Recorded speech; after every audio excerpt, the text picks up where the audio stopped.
Well, at week 11 of the NFL season, only 2 teams still stand undefeated. A lot of teams are feeling the impact of big injuries, while other teams are getting key players back. And Rex Ryan is fired up about marching his Buffalo Bills into Gillette Stadium for the first time.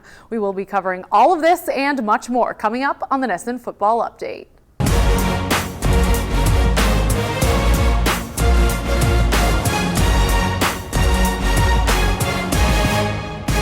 Welcome into the NESN Football Update. I am your host, Michaela Vernava, and we know things can get a little dicey whenever Bill Belichick and Rex Ryan clash.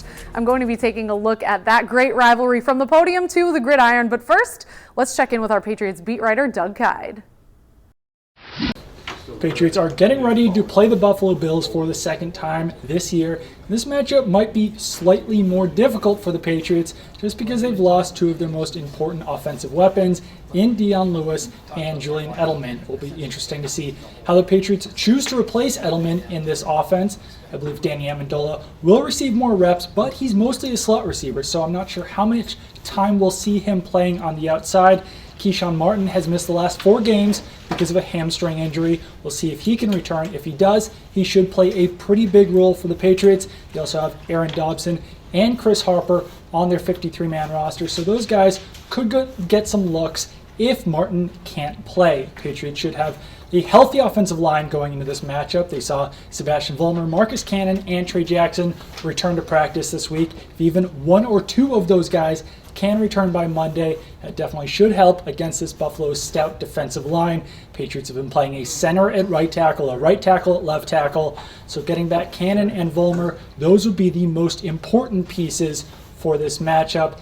Bills also are dealing with some injuries, but LaShawn McCoy, who was hampered by a hamstring injury in that Week 2 matchup, has looked much better in recent weeks. So Patriots run defense definitely will have a big challenge going against McCoy on this Monday night matchup.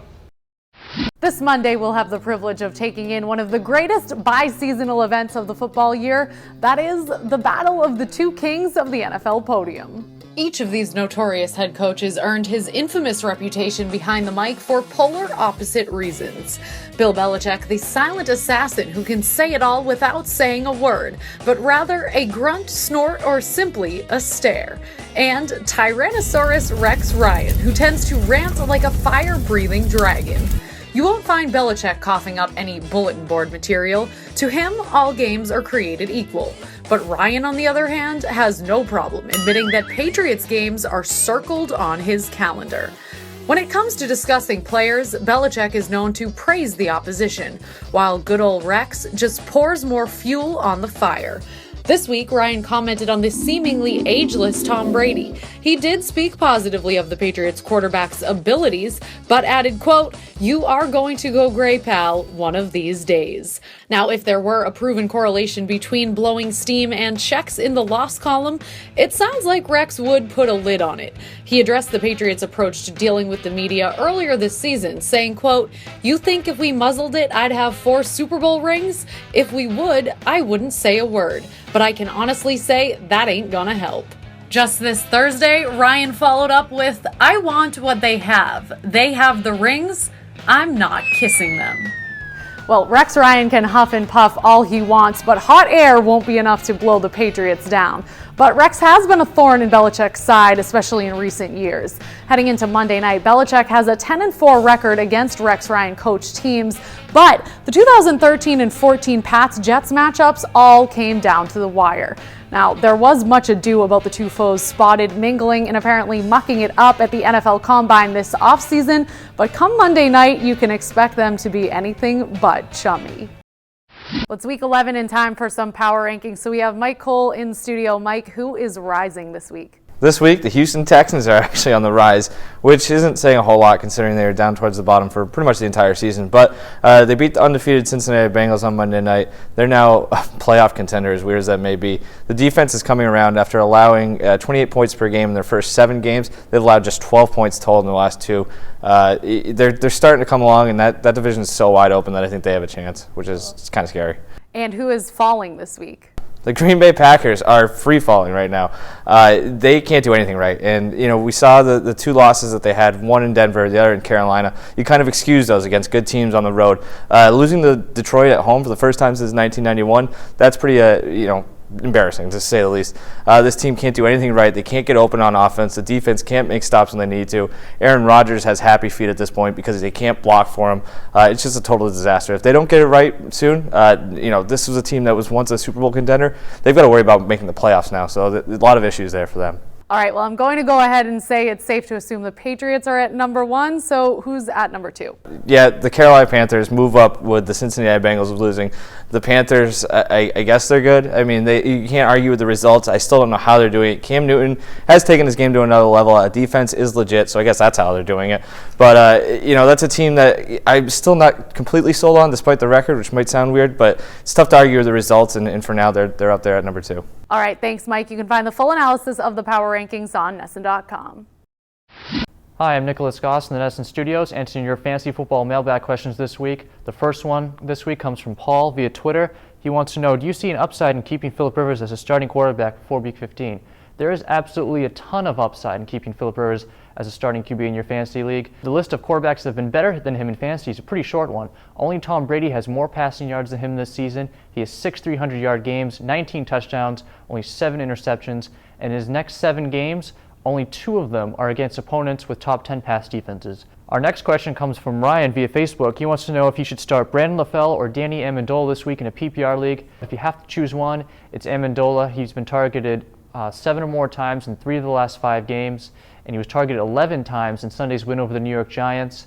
He's probably going to take over the number 1 receiver role for the Patriots, one of the highest scoring teams in the league. And with Julian Edelman sidelined, he could be Brady's go-to receiver, especially in short yard and clutch third down situations. So I would start him if I had to choose one.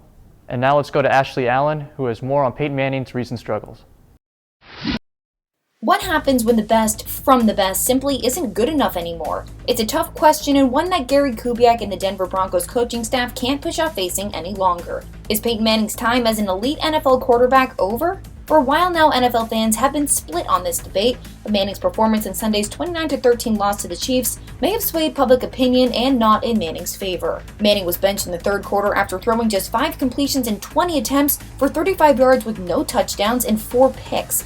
Ironically, Manning had one of the worst games of his career the same day he passed Brett Favre as the NFL's all-time yardage leader. So could it be a sign it's time for Manning to bow out before he damages his legacy as one of the all-time greats? Well, we're not sure, but what could be a sign is the fact that Manning's body is giving out on him. On Monday, Kubiak gave Manning's partially torn plantar fascia in his left heel as a reason for starting Brock Osweiler in Sunday's game against the Bears. But the foot is just the latest on a long list of injuries. Since the beginning, Manning has always said he plays because he loves it. Practices, meetings, games, he loves all of it, and he plays to help his team win. But when his left foot gave out on him on Sunday, on top of a sore right shoulder, sore ribs, a surgically repaired neck, and a weak knee, he didn't appear to be enjoying himself, and he certainly wasn't helping his team win. As much as Kubiak and Manning might want to blame Sunday on a busted ligament and believe his performance will heal along with his foot, is that really the reality? If you ask Patriots quarterback Tom Brady, the answer would probably be no.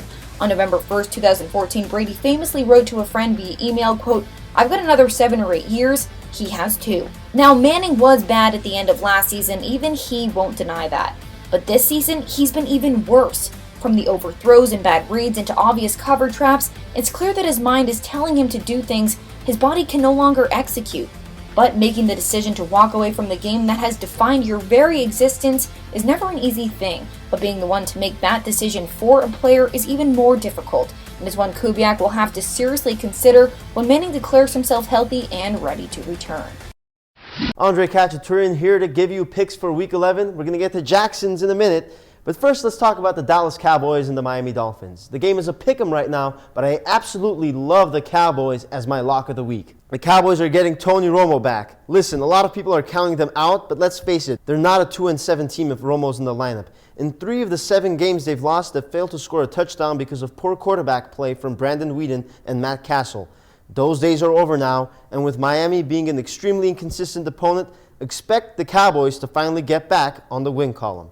For my upset of the week, I'm going to take the Green Bay Packers over the Minnesota Vikings. It's hard for me to see Aaron Rodgers lose 4 consecutive games. The Vikings defense doesn't allow many points, but they do give up plenty of yards. They allow 5.4 yards per play, which is in the middle of the pack in the league. So I think Rodgers finally goes off in this one in the must-win game. Now let's head over to Michaela, who's with Jackson, for his pick of the week.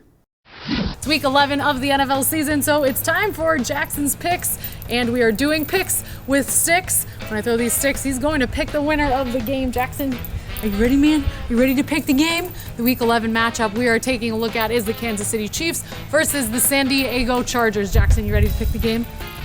Ready? Ready? Pick the game, man. Who's it gonna be? Oh, he overlooks the Chiefs. It's gonna be the Chargers. It is going to be the Chargers. Look at that. Chargers for the win. It's Chargers for the win. That'll do it for the NESN Football Update. Be sure to check back in next week. And for all of us here at NESN, thanks for watching.